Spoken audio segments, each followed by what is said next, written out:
Nectarines are a personal favorite of my husband's, but the season is far too short for us. It seems like we only get a couple of weeks during the summertime where we get plentiful nectarines. So I really like to freeze them so that we can continue to eat them through the winter.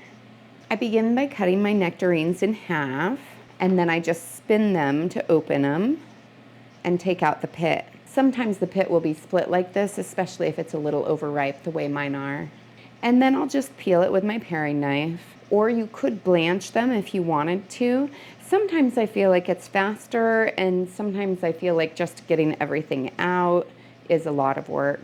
It is a little bit smoother finish though, so it has that going for it. Mine does have a few bruises on it, so if you have any blemishes, you'll want to remove those as well. And then I slice them up into 1/2 of an inch slices. And I'll place them in my bowl, and I'll repeat that for 15 nectarines.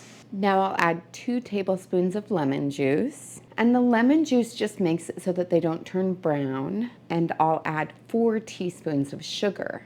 And the sugar makes it so that the juices come up to the surface, and that makes it so that there's no air inside of it, which decreases the chances of freezer burn. So then I gently mix that in. I want to make sure that there's some of the lemon juice as well as the sugar on all of the pieces, but I don't want to break them up either. Then I take 2 large baking sheets with silicone mats in it, and I'll pour my nectarines right on top. I try to divide them pretty evenly between the 2 trays. What I really want is just a single layer of nectarines. I don't want any that are on top of each other. And so that's what I'll do at this point, is just kind of separate them out. What would happen if I didn't do this and I just put them directly in my bag? Then I would end up with just this big brick of nectarine ice cube, which might be lovely, but sometimes I want to do a smoothie or something where I have just a little bit of nectarine in it. So I want to be able to break this up and have them individual in my bags. Now I'll place these in my freezer for 4 hours. Before I take my nectarines out of the freezer, I like to label my bag. So I'll write nectarines and then the month and the year. You could do the day too if you wanted, but I find it's not necessary. Then what I like to do is open up my bag and turn just the top of it inside out. And that holds it open so that it's easier to put the frozen fruit inside of it.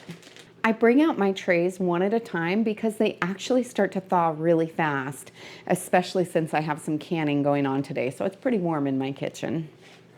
This one clearly was at a slant in the freezer. Everything's down at that edge, but that's okay. I really like these silicone mats because I can lift from underneath and break those apart. Because of that syrup, they do stick together a little bit wherever they're touching, but doing it in the one layer makes it easier to break that. So I go through and I break it apart as quickly as I can because I don't want them to thaw. Otherwise, when I put it in the freezer, it will just stick together again, just in that big clump, which that's the whole reason I did this, putting it on the tray so that I could have them individually frozen. If you don't have a silicone mat, you can just use a spatula, but I really feel like it makes it so much easier. So this quantity is about the max that will fit in a gallon-sized bag. You might have to find a separate little one or be really convincing to get those nectarines to fit in there. So now I'll place this in my freezer and they will be good for anywhere from 6 months to 1 year. So I saved one for the taste test.